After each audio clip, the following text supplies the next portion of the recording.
Dear learners, welcome to this session. Today we will be discussing crimes involved in human trafficking. We have discussed that a person who has been trafficked is a victim and not an accused and should not be convicted at any point of time. We have also said that he or she is a person who is very vulnerable. So, I will discuss today the crimes related to a trafficked person.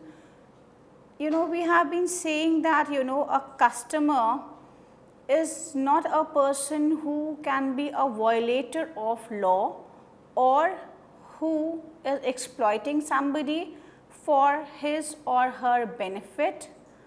Anybody who is violating anybody's rights, it can be human rights, it can be fundamental rights, it can be rights given under different statutes. So, while discussing the legal framework and while discussing the International Covenant on Civil and Political Rights, Economic, Social and Cultural Rights, then the conventions, we have understood that in case where you do trafficking, you are violating somebody's right, you are committing an offense. So, today in brief we will discuss some of the provisions of Indian Penal Code 1860 to understand what are the crimes involved in trafficking. I am just naming few of the crimes. One can be abduction, kidnapping, wrongful restraint, wrongful confinement, criminal intimidation, hurt, grievous hurt, sexual assault, stalking, causing miscarriage, etc., etc. And when I say etc., etc. means there are a lot of violations of labor laws, of different conventions, of different provisions under the Protection of Human Rights Act, of different articles of the Constitution of India.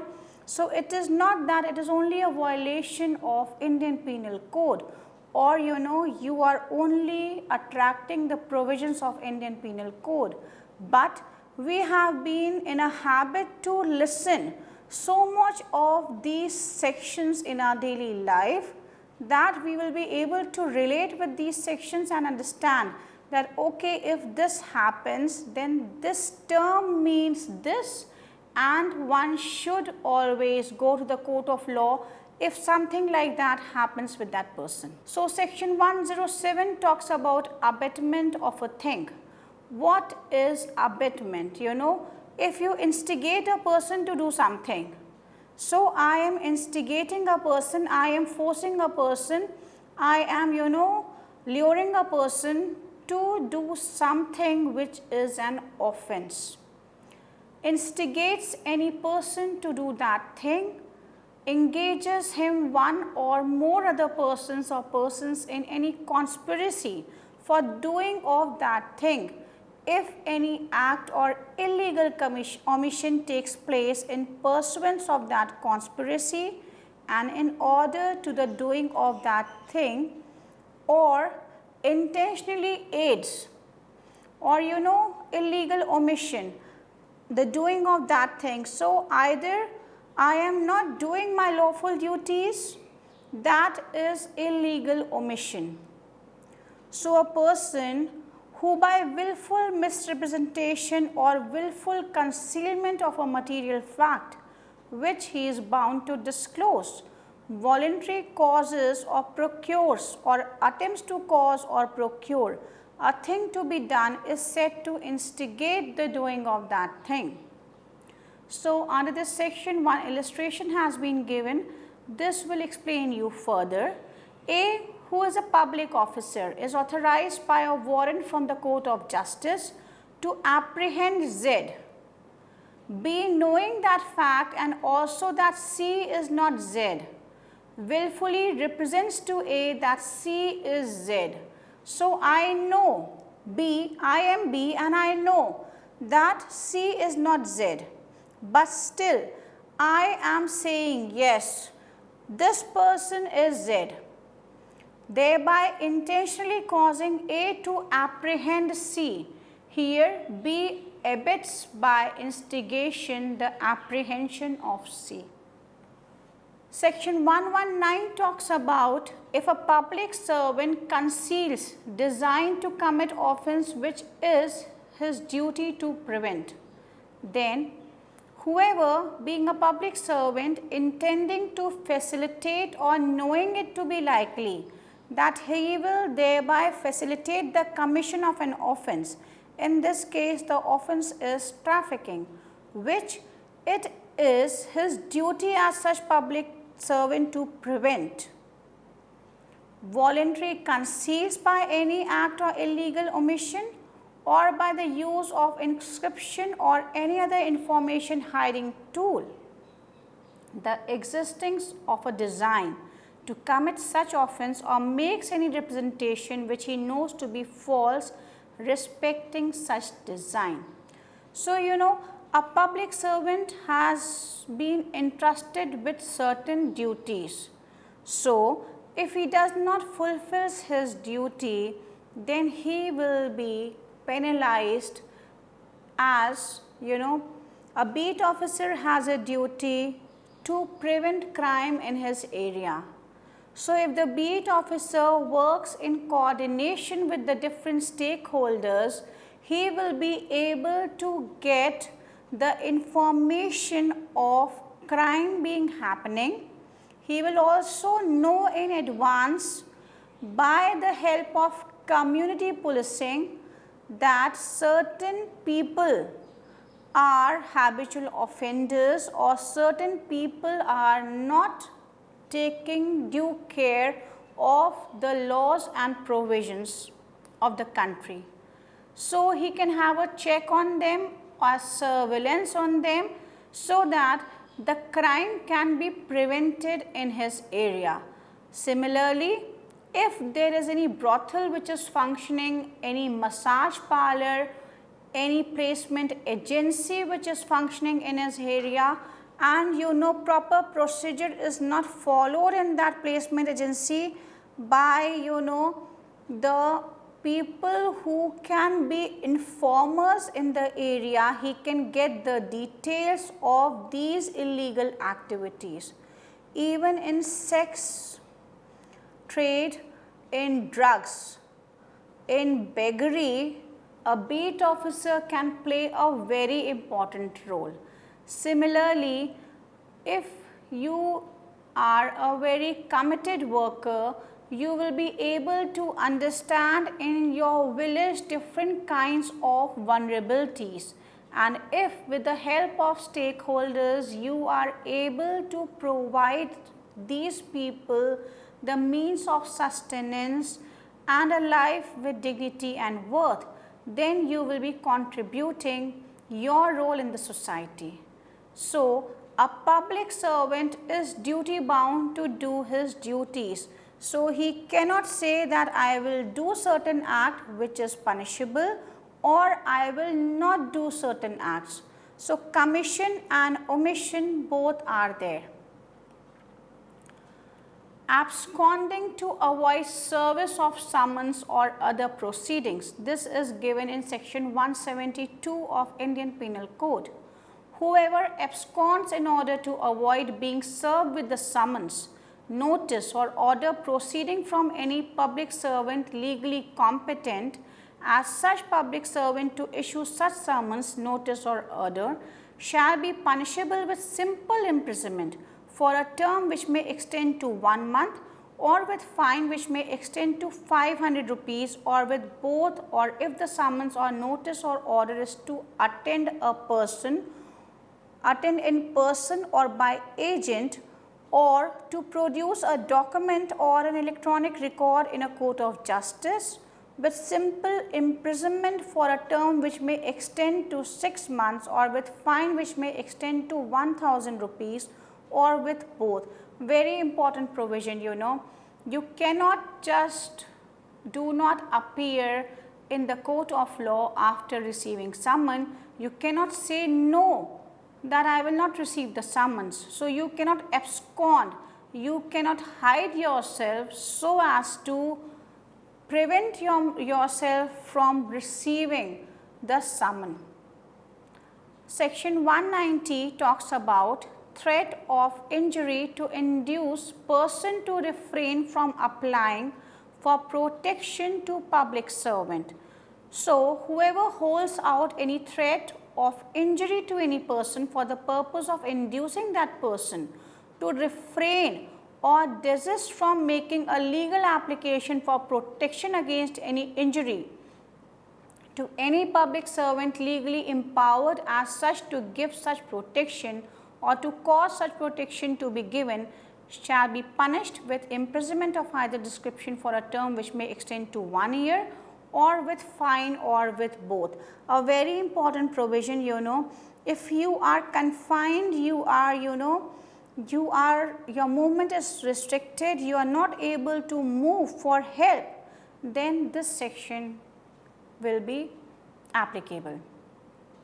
Giving false evidence is covered under section 191.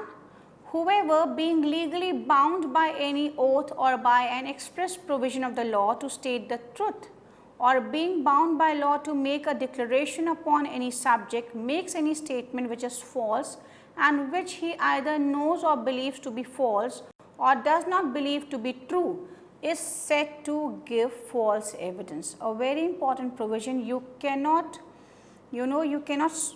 just stand before the court of law or before any authority and give wrong statements or evidences.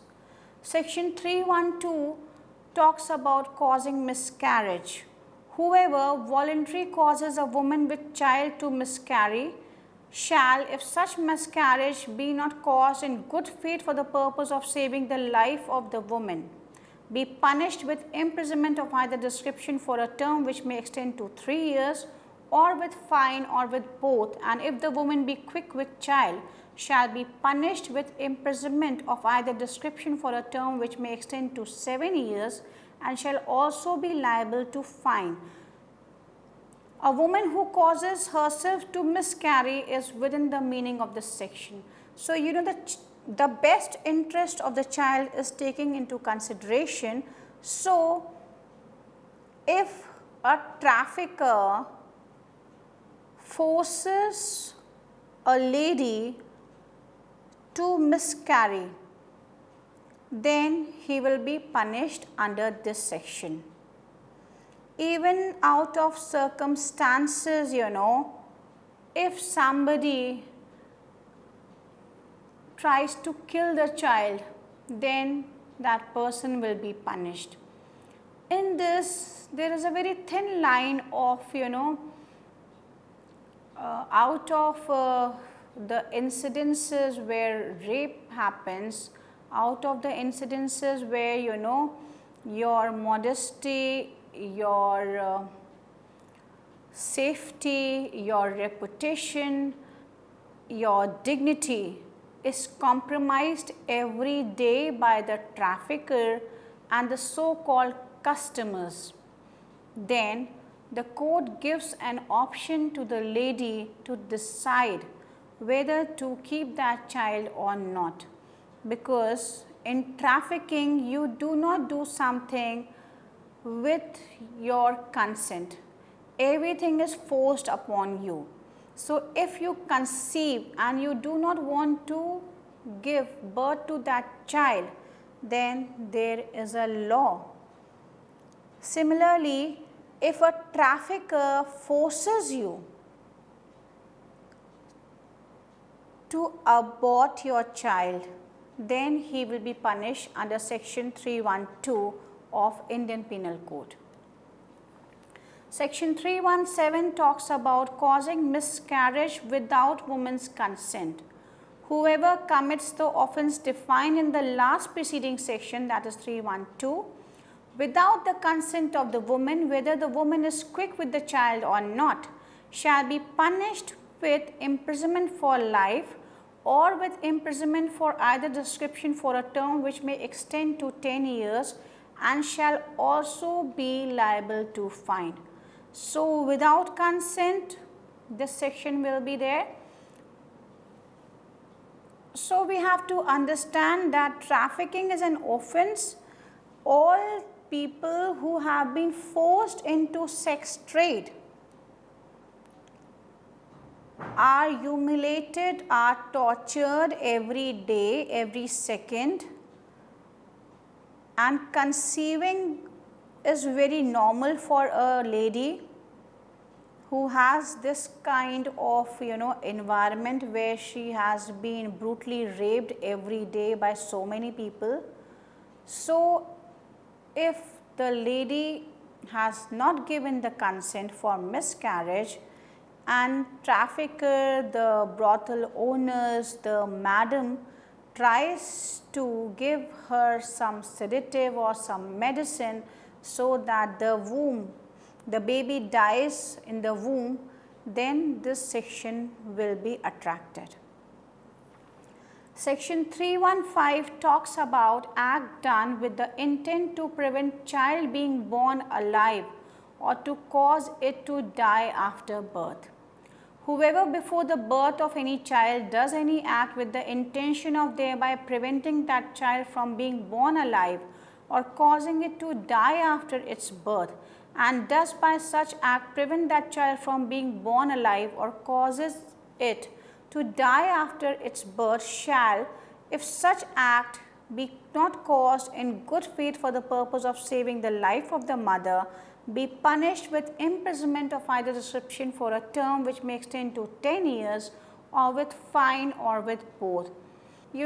Somebody who has been exploited every day, every hour by so many people, and then because you think that lady to be a money making machine, so you do not want that if she is pregnant then she should deliver the baby, or after the delivery of the baby you just want to kill that child so that your business does not get affected, then this section will be attracted.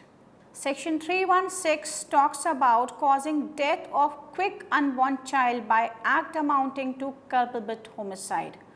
Whoever does any act under such circumstances that if he thereby caused death, he would be guilty of culpable homicide, and does by such act cause the death of a quick unborn child, shall be punished with imprisonment for either description for a term which may extend to 10 years, and shall also be liable to fine.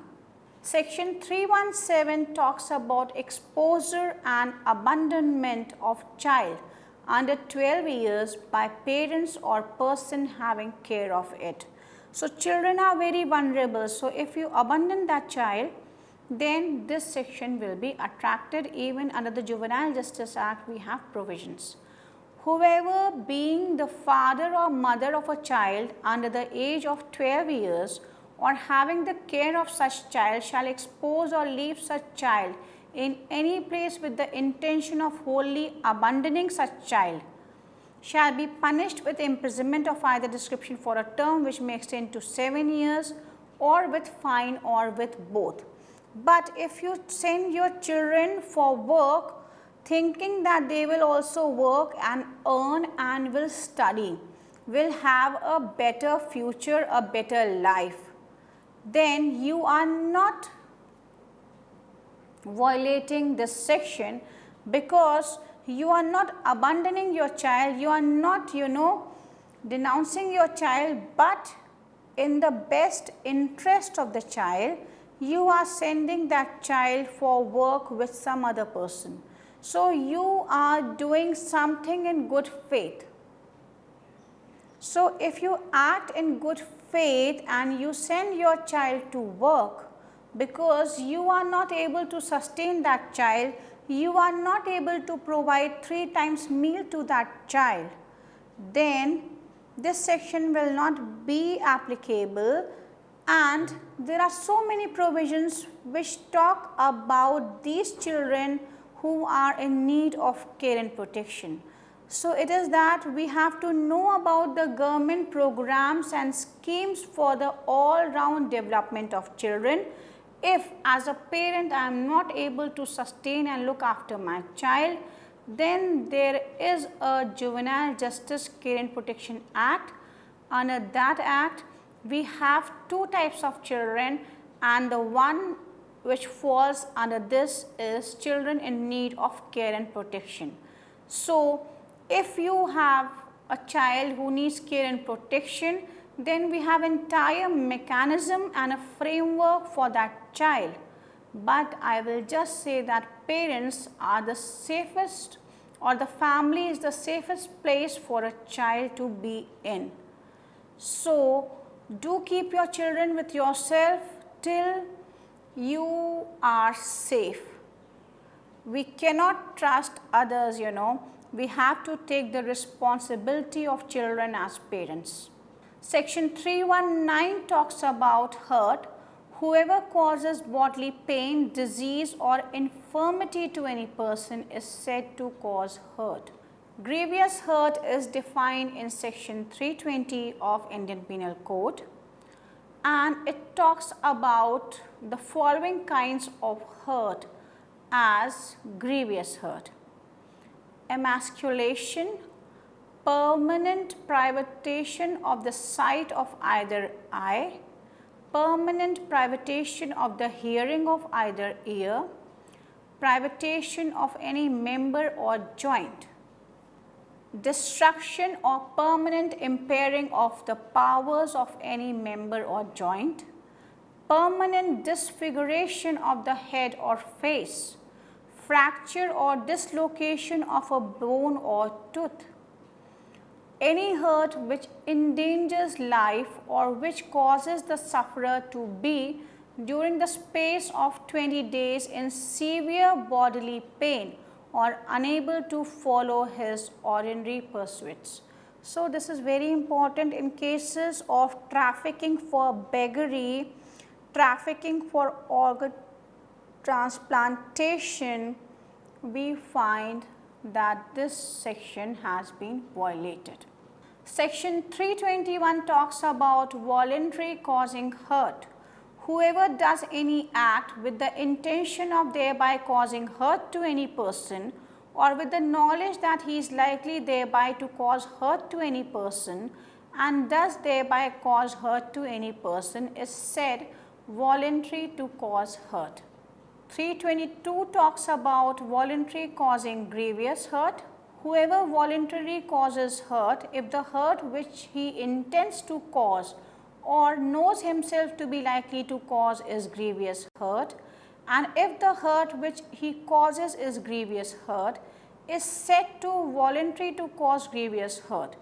And the explanation is, a person is not said voluntary to cause hurt by dangerous weapons or means. So, it is very important that we understand the sections and think, keeping in view the framework of a person who has been trafficked, a person who is a victim of human trafficking or a survivor of human trafficking. 326 talks about voluntary causing grievous hurt by dangerous weapons or means. Whoever, except in the case provided for the section 335, voluntary causes grievous hurt by means of any instrument for shooting, stabbing or cutting, or any instrument which used as a weapon of offense is likely to cause death, or by means of fire or any heated substance, or by means of any poison or any corrosive substance, or by means of any explosive substance, or by means of any substance which it is deleterious to the human body to inhale, to swallow, or to receive into the blood, or by means of any animal, shall be punished with imprisonment for life, or with imprisonment of either description for a term which may extend to 10 years, and shall also be liable to fine. Section 326A talks about Voluntary causing grievous hurt by use of acid. We have seen lot of acid victims. You know, acid is also there in cases where you refuse a trafficker. In cases where you are forced to commit illegal offences, you are forced to do beggary, or as a labor, bonded labor, you are forced to work, or in hazardous employment you are forced to work and then you say no, then there are cases where the traffickers have put acid on that person. Whoever causes permanent or partial damage or deformity to, or burns or maims or disfigures or disables any part or parts of the body of a person, or causes grievous hurt by throwing acid on or by administering acid to that person, or by using any other means with the intention of causing, or with the knowledge that he is likely to cause such injury or hurt, shall be punished with imprisonment of either description for a term, which shall not be less than 10 years, but which may extend to imprisonment for life and with fine, provided that such fine shall be just and reasonable to meet the medical expenses of the treatment of the victim, provided further that any fine imposed under this section shall be paid to the victim. A very important provision, because in acid attacks sometimes you have multiple injury and you have to go, or you have to undergo so many operations. So, it is very difficult for the victim and his family members to go for these treatments without any support from the government. In the end, we will be discussing the other parts in the next session, but in the end I will just like to say that a trafficker is not a customer. A trafficker is a violator of law, somebody who has exploited you, somebody who has exploited somebody, if not you, somebody who has violated the provisions of different statutes, different conventions, articles, and the Constitution of India, the human rights doctrine, and who is not a human being. Because when we interact with the victims or survivors of human trafficking, we find that inhumane treatment has been done with these people. When you are doing a crime without thinking about the dignity of that person, without thinking about the harm which you are causing to that person, without sensitivity, if you are just wanting to earn profit out of somebody's vulnerability and you are trying to harm him and give him so much of pain and suffering, then you are nowhere customer. And a person who has suffered so much in his life, or in few years, cannot be an accused and should never be convicted by any court of law. That person should be protected by the court of law, should be rehabilitated by the court of law and reintegrated in the society, so that he also leads a dignified life, or she also leads a dignified life, because we all are Indian citizens, and Indian citizens have been ensured fundamental rights under the Constitution of India, have been ensured the human rights under the Protection of Human Rights Act, and different conventions, covenants, and different statutes of the country. Thank you for listening to this session. Have a nice day and stay safe.